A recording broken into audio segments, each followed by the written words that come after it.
simply supported beam with a point load at its mid point। ये एक simply supported beam है जिसमें point load लग रहा है W।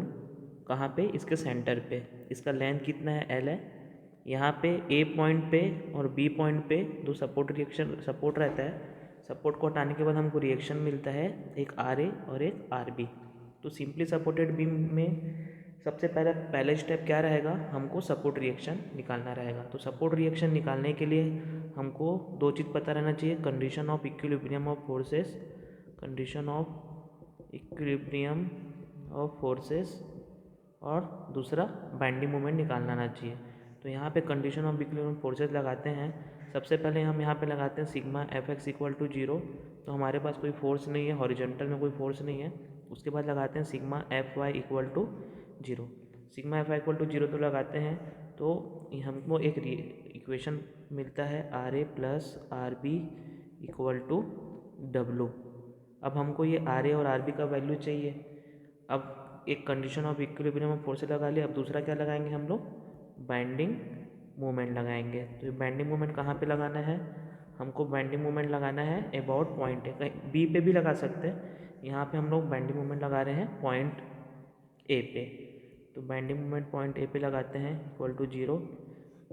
बाइंडिंग मोमेंट क्या होता है? Force into perpendicular distance. तो डब्लू यहाँ पे लगा रहा हूँ मैं, बाइंडिंग मोमेंट यहाँ पे लगा रहा हूँ, तो यहाँ पे का डिस्टेंस निकालेंगे सिग्मा एम इक्वल टू 0। तो इस लोड के लिए क्या हो जाएगा? बाइंडिंग मोमेंट माइनस क्लॉकवाइज है, minus W into L by two. यहाँ से यहाँ तक का लेंथ कितना हो गया? L by two. उसके बाद ये एंटी क्लॉकवाइज है, आर बी फोर्स ऊपर जा रहा है तो एंटी क्लॉकवाइज हो जाए, तो हो जाए plus R B into L equal to 0।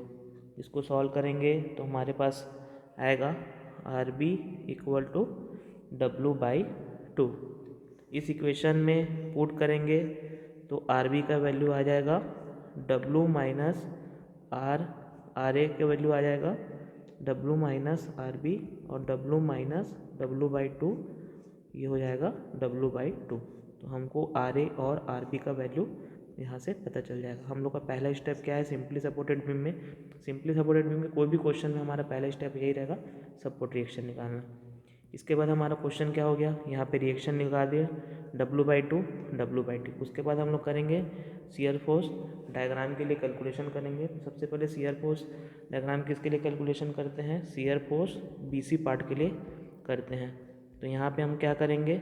Section काटेंगे। फिर से यहाँ पे सेक्शन काट देते हैं। जो पहला मेथड है हमारा, सेम चीज़ करना है। उसके बाद फोर्स लगा देते हैं। कौन सा फोर्स है? W by T. ये कौन सा पॉइंट है? बी। ठीक, तो यहाँ पे शियर फोर्स क्या हो जाएगा? बी सी पे, या इसको सेक्शन पे कितना हो जाएगा?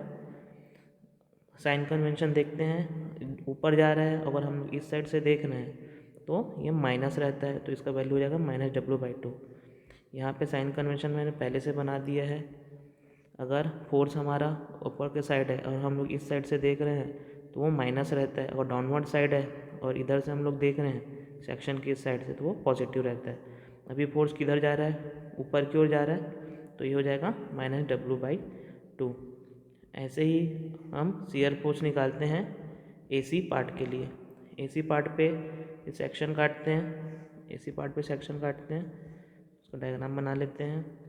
ये भी सेम बनेगा, बस यहाँ पे एक डब्लू लोड आ गया और यहाँ पे डब्लू बाई टू। ये बी पॉइंट है, ये सी पॉइंट है। तो यहाँ पे शियर फोर्स एसी क्या हो जाएगा? प्लस डब्लू, ये डाउनवर्ड है, ये डाउनवर्ड है ये, और ये अपवर्ड है तो माइनस डब्लू बाई टू। तो इसका वैल्यू हो जाएगा प्लस डब्लू बाई टू। अब हमको दो चीज़ दिख रहे हैं यहाँ पे, बी सी पे जो शियर फोर्स है माइनस डब्लू बाई टू है, और ए सी पे है वो है प्लस डब्लू बाई टू। अब हमको क्या करना है? शियर फोर्स डायग्राम प्लॉट करना है। नाम दे देते हैं ए सी बी। अब देखते हैं बी सी पार्ट पे क्या है? निगेटिव शियर फोर्स है माइनस डब्लू बाई टू। मैं इसको ऐसे बना लेता हूँ, नीचे के साइड आएगा ये इतना डब्लू बाई टू हो जाएगा, यहाँ से यहाँ। ये W/2 हो गया।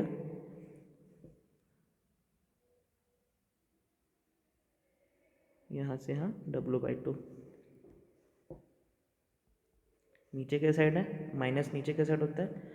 AC पे कितना है प्लस W/2, तो AC पे भी बना लेते हैं हम लोग। AC पे ये प्लस साइड में आ जाएगा।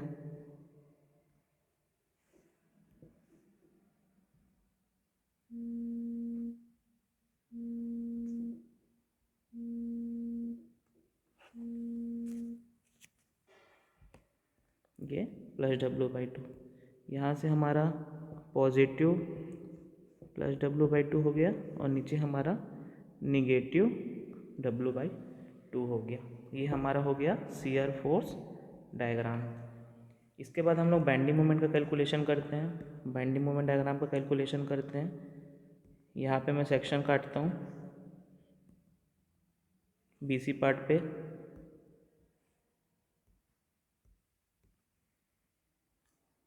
ये हो गया, इसका वैल्यू है W/2 है इसका वैल्यू, और ए का वैल्यू भी W/2 है। तो यहाँ पे बेंडिंग मोमेंट की इक्वेशन क्या आएगा BC पे, ये डिस्टेंस बेंडिंग मोमेंट के लिए डिस्टेंस इंपॉर्टेंट है, तो बेंडिंग मोमेंट BC पे कितना आएगा। अब इसमें देखना है इसका साइन कन्वेंशन, सेक्शन की इस साइड से देख रहे हैं एंटी क्लॉकवाइज है तो पॉजिटिव, तो ये एंटी क्लॉकवाइज है, तो ये क्या हो जाएगा प्लस W/2 इंटू एक्स। अब ये वैरी कर रहा है, तो BC पार्ट कहाँ से कहाँ तक का है, 0 से है L/2 तक है। तो x इक्वल टू जब मैं 0 पुट करूँगा तो हमारा बेंडिंग मोमेंट कहाँ पे आएगा, हमारा बेंडिंग मोमेंट आएगा पॉइंट B पे, कितना आ जाएगा 0। और x इक्वल टू जब मैं L/2 पुट करूँगा तो मेरा बेंडिंग मोमेंट कितना आएगा, पॉइंट C पे आ जाएगा। ये हो जाएगा WL/2। ठीक है, ये हमारा हो गया W/2 इंटू L/2, ये 4 हो जाएगा। कैसे होगा ये, यहाँ पे W/2 इंटू एक्स का वैल्यू है इंटू L/2, तो ये कितना हो जाएगा WL/4 हो जाएगा। ऐसे ही हम बेंडिंग मोमेंट कहाँ पे निकालेंगे, AC पे निकालते हैं। तो बेंडिंग मोमेंट AC पे निकालते हैं तो हम सेक्शन काटते हैं AC पार्ट पे।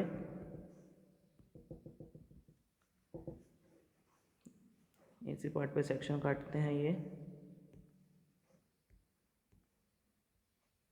ये हो जाएगा W/2, ये हो जाएगा W, यहाँ से यहाँ तक हो गया X, यहाँ से यहाँ तक हो गया L/2। ये पॉइंट है B, ये पॉइंट है C। यहाँ पे बेंडिंग मोमेंट का इक्वेशन क्या बनेगा, बेंडिंग मोमेंट AC पे माइनस W इंटू एक्स, ये force into perpendicular distance, plus W/2, ये हो जाएगा x प्लस L/2। ये हमारा हो जाएगा बेंडिंग मोमेंट AC पे। अब यहाँ पे भी वैरी कर रहा है AC कहाँ से कहाँ तक, AC वैरी कर रहा है x इक्वल टू L/2 से x इक्वल टू L तक। देखो यहाँ से ये x इक्वल टू L/2 है, ये x इक्वल टू क्या हो जाएगा, नहीं सॉरी, x इक्वल टू 0 से x इक्वल टू L/2 तक, ये हो जाएगा x इक्वल टू 0 से, ये हो जाएगा x इक्वल टू 0 से x इक्वल टू L/2 तक वैरी करेगा। इसी के बीच का डिस्टेंस कितना है 0, ये 0 से है, ये भी है 0 से L/2 तक।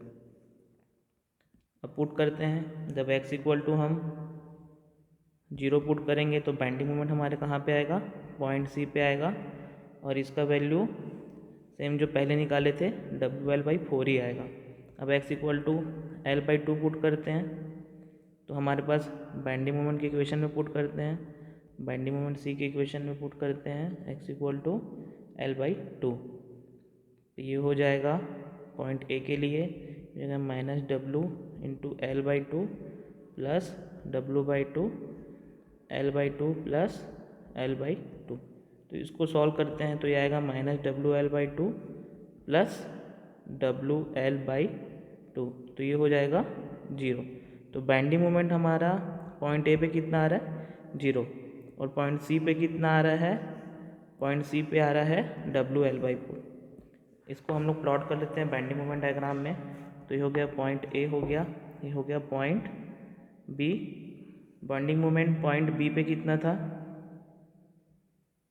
पॉइंट बी पे था हमारे पास 0, पॉइंट ए पे भी था 0, ठीक है। और हमारे पास क्या है, पॉइंट मिड पॉइंट सी पे कितना है WL/4 है, पॉइंट सी पे कितना है WL/4। तो मैं मान लेता हूँ पॉइंट सी प्लस है, तो ये हो गया WL/4। अब मेरे को क्या करना है, इस पॉइंट को जोड़ देना है बस। तो ये हो जाएगा plus B bending moment diagram, ठीक है। इसी को हमको कंबाइंड डायग्राम दिखाना है। तो कंबाइंड ये हो गया हमारा शियर फोर्स डायग्राम, और ये हो जाएगा बेंडिंग मोमेंट डायग्राम। इसमें मैक्सिमम बेंडिंग मोमेंट कितना है, मैक्सिमम बेंडिंग मोमेंट है हमारे पास WL/4, और मिनिमम है 0। मैक्सिमम शियर फोर्स कितना है W/2, दोनों में सेम है, ठीक है। ओके, मेरे ख्याल से क्वेश्चन समझ में आ गया हो गया। इंपॉर्टेंट क्वेश्चन है, 10 मार्क्स का है, इजी क्वेश्चन है, कोई डाउट रहेगा तो पूछ सकते हैं। Okay, thank you.